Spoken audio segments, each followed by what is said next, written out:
Hey, folks, welcome to another episode of Cutter One. I am your host, Jay, just Jay, your resident troublemaker and your resident culture warrior.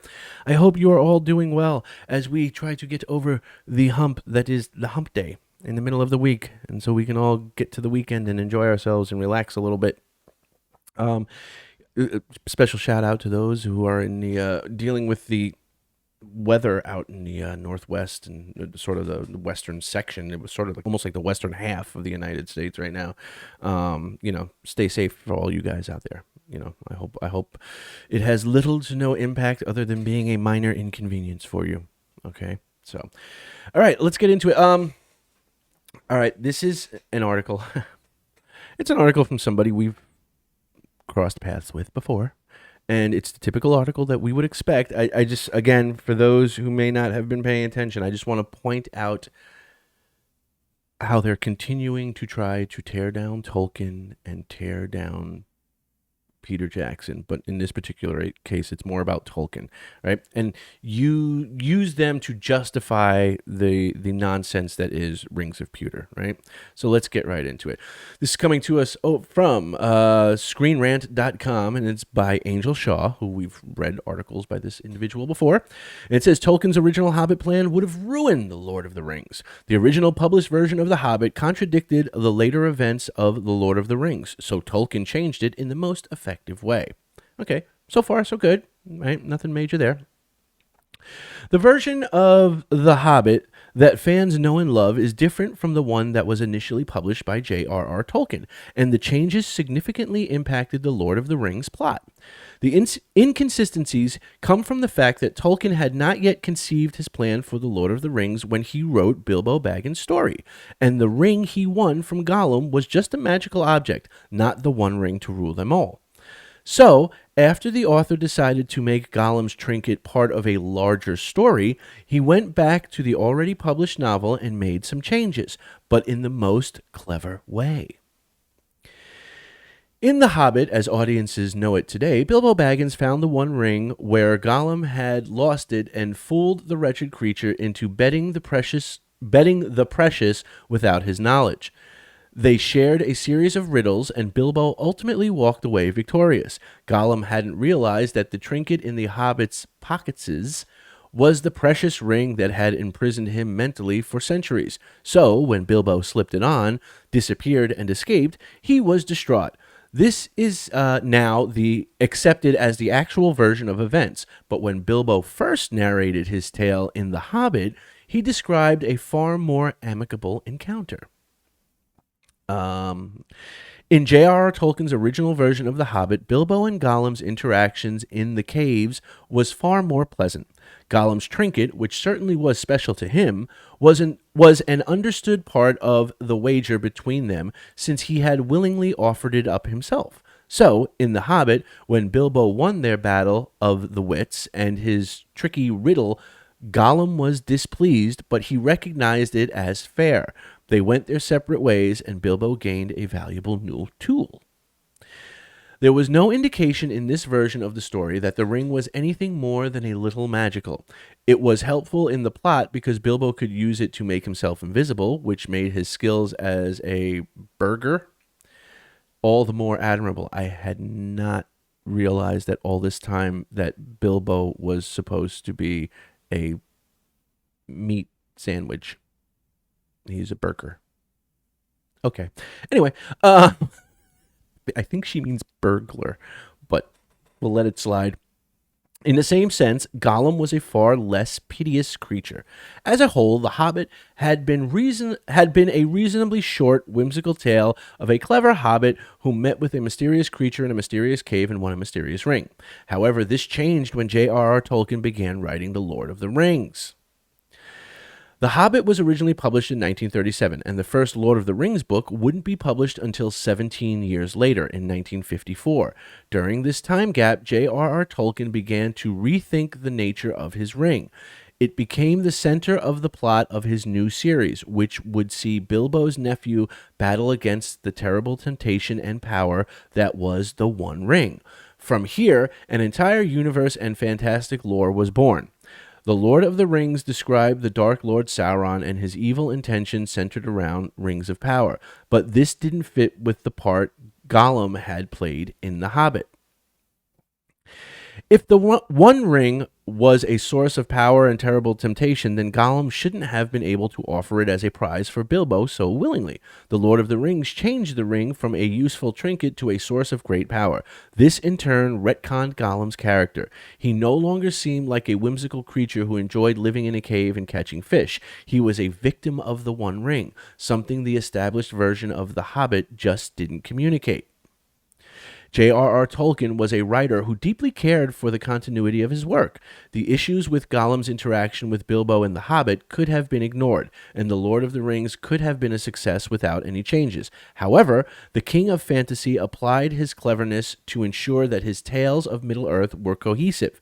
Thankfully, Tolkien used his experience as a historian to write The Hobbit as if Bilbo wrote it as a memoir, which meant he could blame the inconsistency on the character's pride. When the new version of The Hobbit was published, it included a note from the author explaining that the rewritten chapter, which described Gollum being tricked into relinquishing his precious ring, was the true version of the tale that Bilbo had previously been unwilling to share. As it turned out, Bilbo was ashamed of his role in acquiring the One Ring, so when he originally wrote There and Back Again, he simply lied. This was particularly clever of J.R.R. Tolkien, since it fits perfectly with both Bilbo's personality and the nature of the One Ring. Ultimately, J.R.R. Tolkien's decision to change his original work proves his dedication to his craft. Now, here's the part that you knew was coming. But it also demonstrates the flexibility necessary to create a great work of art. The Lord of the Rings, The Hobbit, and other works by Tolkien have long been adapted in different ways, such as Prime Video series The Rings of Power, and each has received criticism for changes to the lore. However, Tolkien's willingness to change his ideas goes to show that this isn't an inherent sin. If done right, changes like those done in The Hobbit can ultimately elevate a story's impact. All right, there you go, people. You knew that was coming, right? So once again, we're dipping. Angel Shaw is dipping into the well of, hey, Tolkien went back and made changes, right? So that just goes to show that you need to be flexible with the lore, and therefore you can't really criticize the Rings of Power because they're making changes to the lore when Tolkien himself made changes to the lore, except for one freaking big fucking problem. Tolkien wrote it. They were his stories. He can go back and change it, okay? That's number one. He's the only person that has the authority to go back and change it. He wrote it. It's his story. Okay, so that's number one. Number two is he changed it to fit in more cohesively with the larger story that he was building. Okay, he didn't change it because that particular week he was, angry at the Conservative Party, and so, he was letting his politics get into the story, and he wanted to make Gollum seem like an, idiotic conservative or something like that. No, he changed it to fit in with the larger story, with the established lore, right? He made it fit in with the established lore more, okay? He didn't just on a whim change it because it wasn't politically correct or because it didn't seem right or it made Bilbo look too bad, right? He just changed it because he wanted the lore to be consistent. So he changed it to comply with the lore, not to disregard the lore, okay? So that's number two. And number three, that has nothing to do with the complete shit show that is the Rings of Pewter, because they just disregard the lore, right? It's not like they change the lore. They literally disregard the lore, and disregard the lore in such a way that it logically makes zero sense, right? Okay, Rings of Pewter says, even though Tolkien wrote repeatedly in multiple locations and multiple, it's published in multiple books, that Galadriel has a husband named Celeborn and a daughter named Celebrian, okay, who goes on to marry Elrond, okay? The Rings of Pewter has implied that Celeborn is dead and there is no daughter, right? Now, they've still got 4 seasons left. They can go back and they can retcon themselves, right? And suddenly put Celeborn in there, have him magically show up as some, unmasculine sort of, soy boy hipster wannabe white knight dude, right? And make Celebrian the, smart ass young daughter that's always correcting daddy because he's stupid, right? They could. They could do that. But as of right now, as of just season 1 being out, they have literally completely ignored the lore by deleting, for lack of a better term, these 2 characters, right? And there's tons of other lore that they've completely disregarded, right? Completely disregarded. And you guys know this, and I could go on and I could rattle off item after item and stuff like that, but you guys know all the ways in which they've disregarded the lore. That is fundamentally different than what Tolkien did. What Tolkien did was realize he had a bigger vision, and he changed part of his original book to fit in with that larger vision.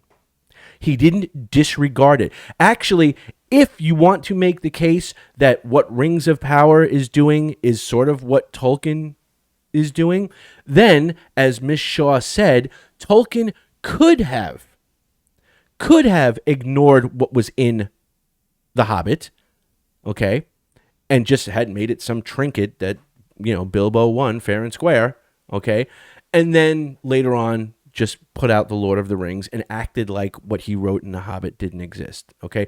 That would have been more equivalent to what Rings of Power has done by ignoring large swaths of the lore, okay? But that's not what he did. He went back, he changed it, he made it all fit, okay? The Rings of Pewter has not done that. The Rings of Pewter has literally disregarded the lore whenever it was convenient for them to do so, or whenever it suited their purpose, okay? Fundamentally different. And the reason why Angel Shaw and other hack writers, yes, I'm saying that, Angel, hack writer, writing for, shill, outlets like, CBR or Screen Rant and stuff like that, why they keep coming back and dipping their feet in the toe of, well, Tolkien made changes and Peter Jackson made changes, and therefore the Rings of Power should make changes. No. Your argument does not stand up to any sort of scrutiny. It does not, okay? The reality is that, you try as you might to put out these articles where you try to draw these equivalencies, right? Of like, well, Tolkien made changes, therefore, you have to understand, and that's why the Rings of Power do change. No, I don't. Again, Tolkien made changes to comport, to have his story be consistent throughout all of the lore. He didn't just disregard things, and he didn't just throw things away. That is what Rings of Power is doing. And that is why Tolkien fans like myself, like the people who subscribe to this channel, and the thousands and tens and hundreds of thousands of others who are constantly getting on Amazon shit about this show, okay, that is why we don't accept it. Because you are not changing anything in your show to fit in with the larger lore that Tolkien has already created. You are disregarding the lore that Tolkien has created so that you could tell a more profitable show, or so that you could have a more profitable show, okay? And you're banking on people not knowing any better or not caring. Well, guess what? You picked the wrong fandom, because this one does, and we know. Okay, and that's why we're going to call you out on this shit show every single time. And that's why I will continue to call out people like Angel Shaw and Screen Rant and CBR and all these other places for doing this nonsensical BS of trying to sell you something that they know is a bunch of crap. Anyway, I'm going to get off my high horse. I'm going to stop ranting. You guys know where I stand on it. Let me know what you think down in the comment section below.